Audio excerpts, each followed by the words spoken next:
Hey legends, welcome back to the show. We're finishing off Dinobot Island. This is part 2 of a two-parter in Transformers Season 1.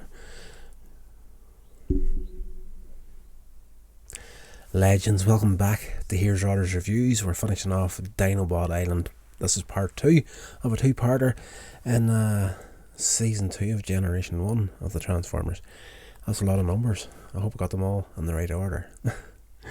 At the end of the last episode, we seen Megatron used the dinosaurs on Dinobot Island to drive the Dinobots into the tower pit, and we start off directly after that happens in this episode.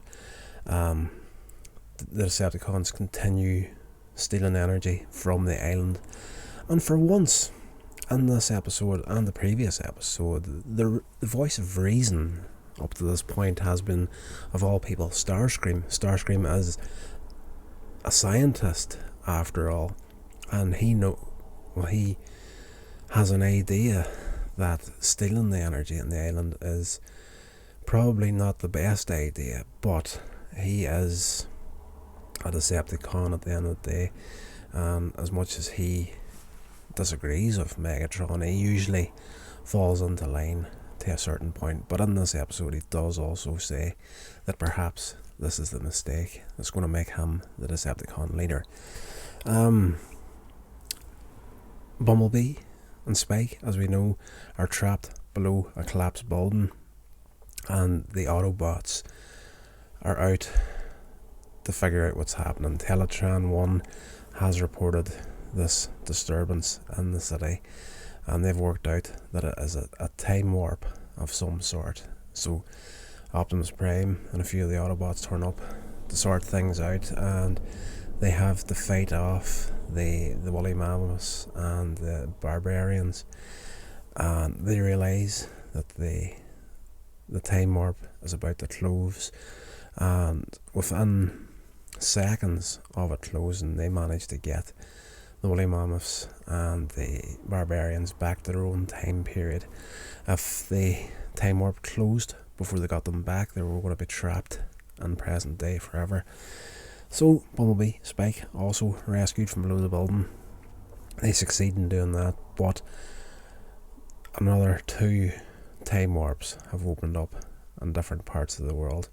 So different Autobots go to different places to try and stop this, and one is a pirate ship has appeared in the present as attacking a holiday boat, and the Autobots fight off the pirates, get them back to their own time period. That closes.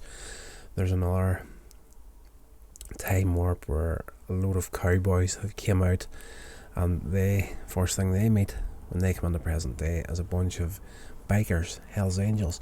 So there's a fist fight going on between the cowboys and the bikers here, and the Autobots turn up, sort that out, get them put back into the time warp. It closes.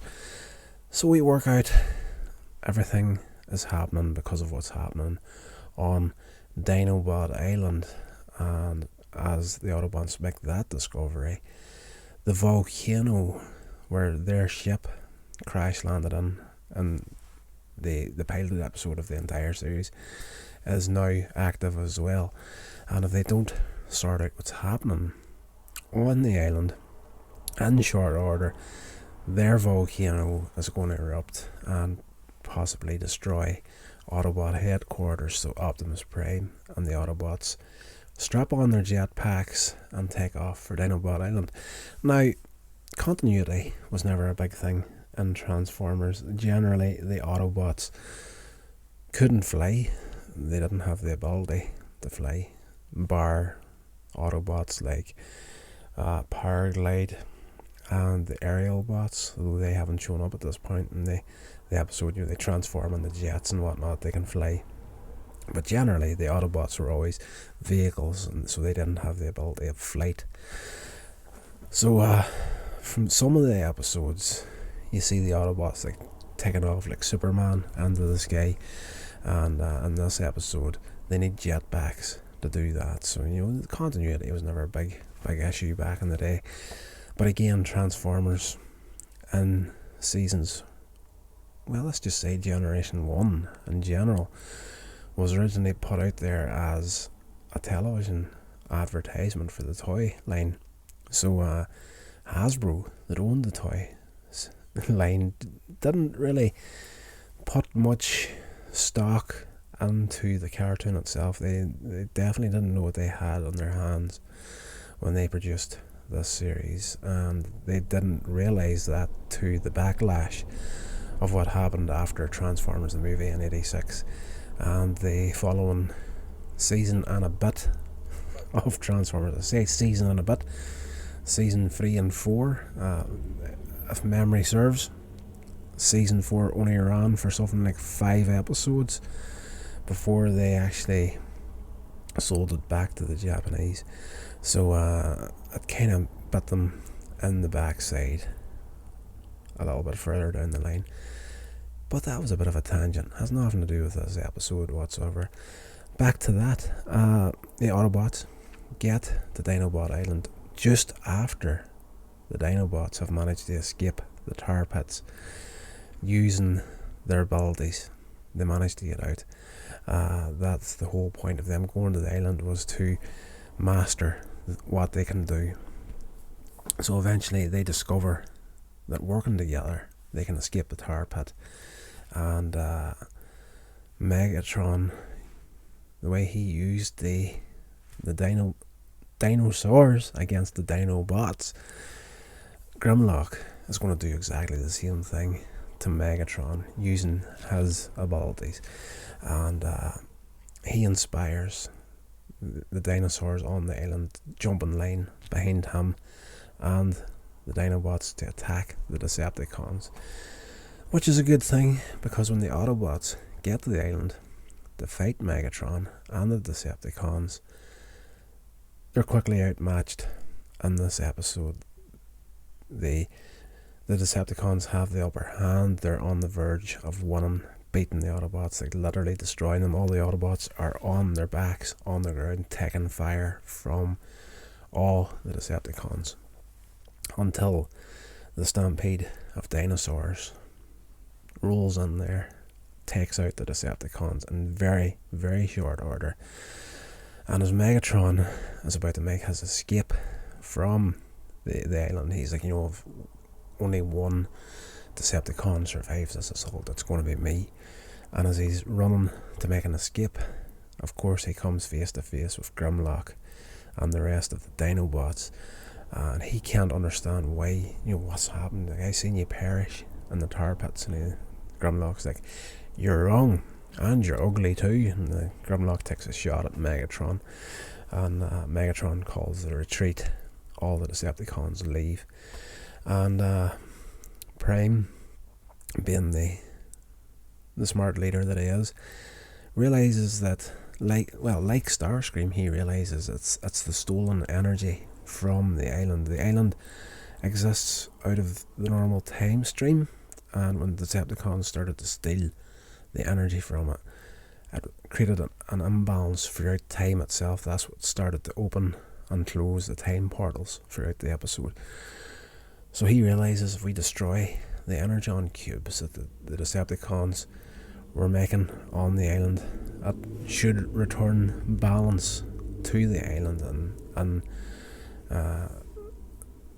of course change or bring balance back in throughout the entire timeline. And it does, as it succeeds. At the end of the episode, Optimus Prime is like, the Dinobots have not only proven that they can handle their own abilities, they have also proven that they're a real key part of the Autobot cause, and they're going to be at Autobot headquarters from now on. And the Autobots leave together. The episode closes out. I definitely did enjoy this far too much today. It took me right back to 85 again. I feel like a kid when I watch these movies, cartoons. I just feel like exactly how I felt in 1985. It's amazing how something can transport you back to your own childhood Transformers, definitely seasons 1 and 2 does that for me every time. If I am stressed, feeling down, or anything like that, I will throw the DVD into the DVD player, give Transformers a spin. Every time resets the head. Absolutely love it. And if you are a Transformers fan, a newer Transformers fan I should say, if you grew up only really knowing the like of Beast Wars or Transformers Energon or Transformers Prime, and again, like I said in the last video, Transformers Prime is a very, very good show, and probably one that I enjoy. Not as much as Generation 1, but it's close. It's very, very close, and I think that's because Megatron and Optimus Prime are voiced by the same voice actors that voiced them in Generation 1. So that really brought a bit of nostalgia into Transformers Prime. And if you do look, if I tilt over to the side, there is an Optimus Prime right there. That is the Prime from Transformers Prime. But if you look really, really close over this shoulder, on that shelf right there is a Generation 1 Optimus Prime. And little secret for you, you're watching these videos for a long time, you have never seen it before now, and I'll give you, do you see on the top shelf right there up here, if you take away those VHSs up there, there is 2 boxed Generation 1 Optimus Prime toys. Class. So that's a little secret for you. Anyway guys, that's going to do it for this review. I hope you did enjoy it, and if you're not yet subscribed, please subscribe. And I really do need your help with these types of videos, because I have to legally mark these as made for kids content on YouTube. So if you're listening to the podcast, you have a better chance of hearing a podcast of this episode than anybody on YouTube has of actually seeing the video version of it. Listen to this.